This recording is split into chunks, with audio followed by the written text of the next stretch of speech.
Hey everyone, it's Rory here. I've got a special guest straight out of Shanghai, the lead developer for the Gradle Build Server, Shen. Shen, introduce yourself. Hello, I'm Shen from Microsoft, and I'm working on Java support in VS Code.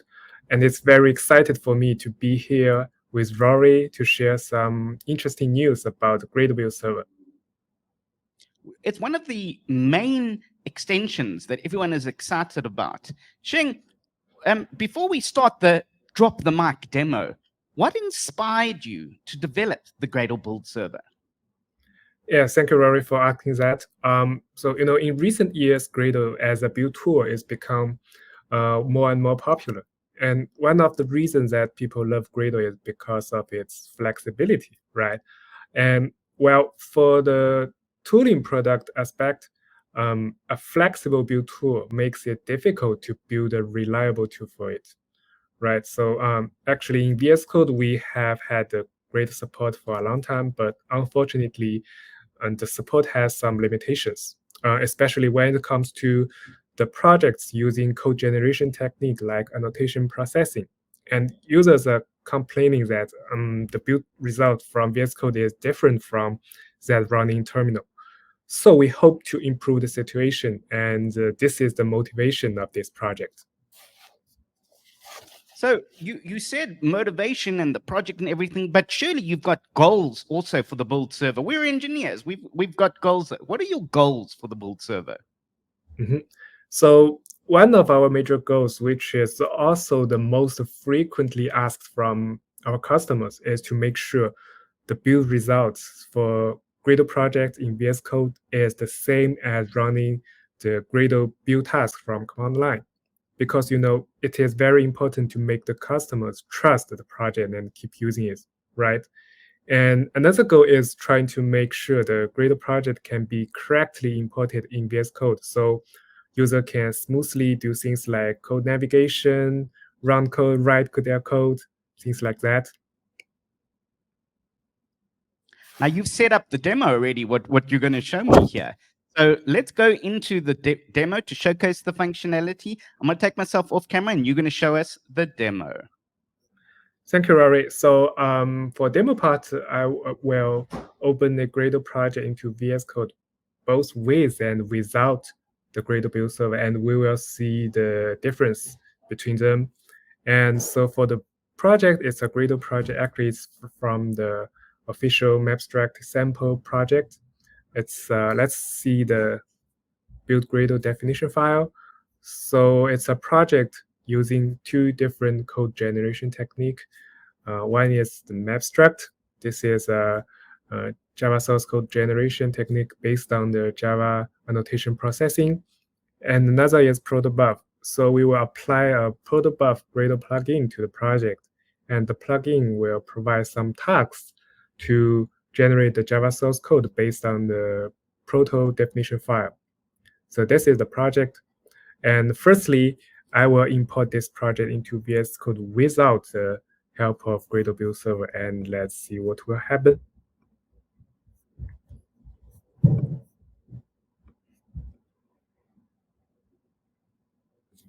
Yeah, so the project is imported, but unfortunately, as you can see now in the problems panel, there are a lot of errors, right? So this is an indication that the import fails.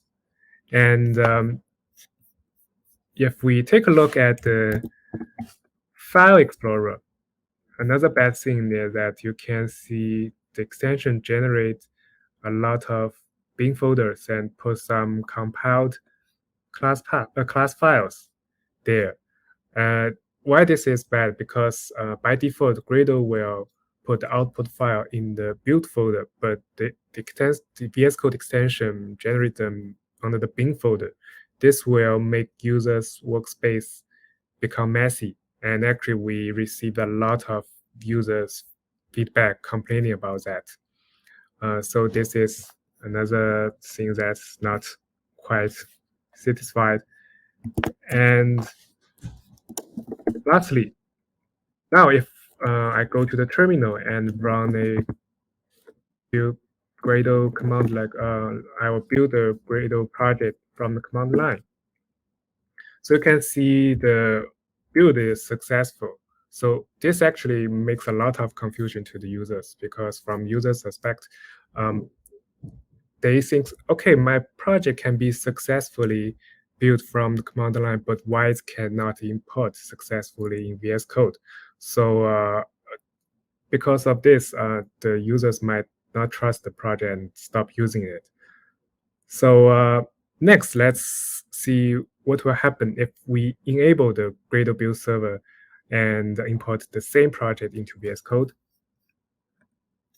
So like we just mentioned at the beginning, so to enable the Gradle Build Server, you need to install the Gradle for Java extension.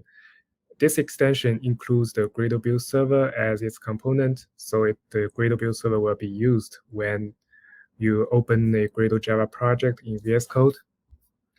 And also, don't forget to install the extension pack for Java. You need this extension to write Java code in VS Code.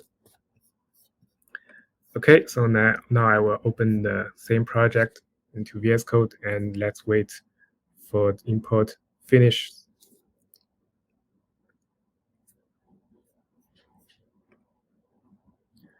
Okay, so from the bottom right corner, you can see the sum up icon, which is an indication the import is finished. And first good thing, in the problem panel, now it's very clean, no errors, no warnings. So the project successfully imported in VS Code. And next, if we take a look at our project from the Java Project Explorer, you can see the extension automatically helped users generate the Java source code, both from the protobuf and the mapstruct. And also, they are automatically detect and put them on the class path of the project. All of them happens automatically. No any additional action is required from users. So the experience is very great. All of them work out of box.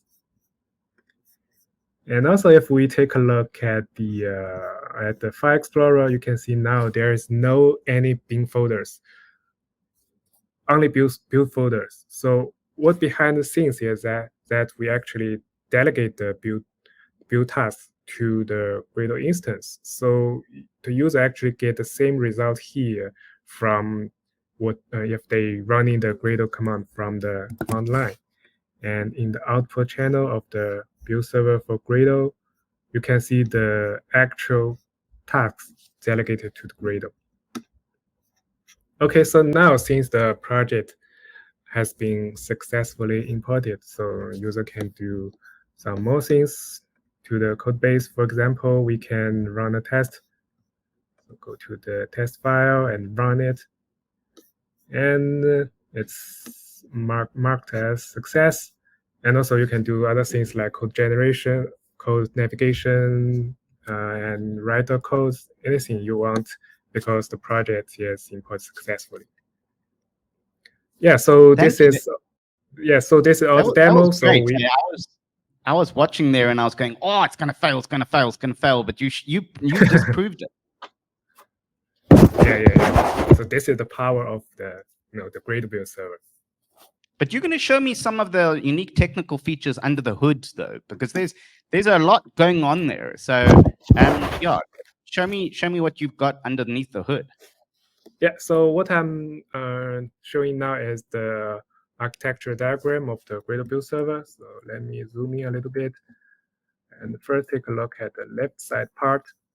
So we actually totally extract the build-related logic out of the original Java language server and let it run in a separate process and name it as Gradle Build Server.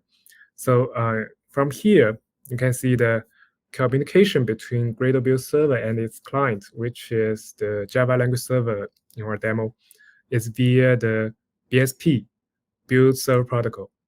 BSP is used to create an abstraction layer between development tools and build tools, and to provide a unified way of exchanging information. So this approach actually makes the Gradle Build Server become a bridge between Gradle and other development tools. So not only VS Code, but also other IDEs, so editors can use that.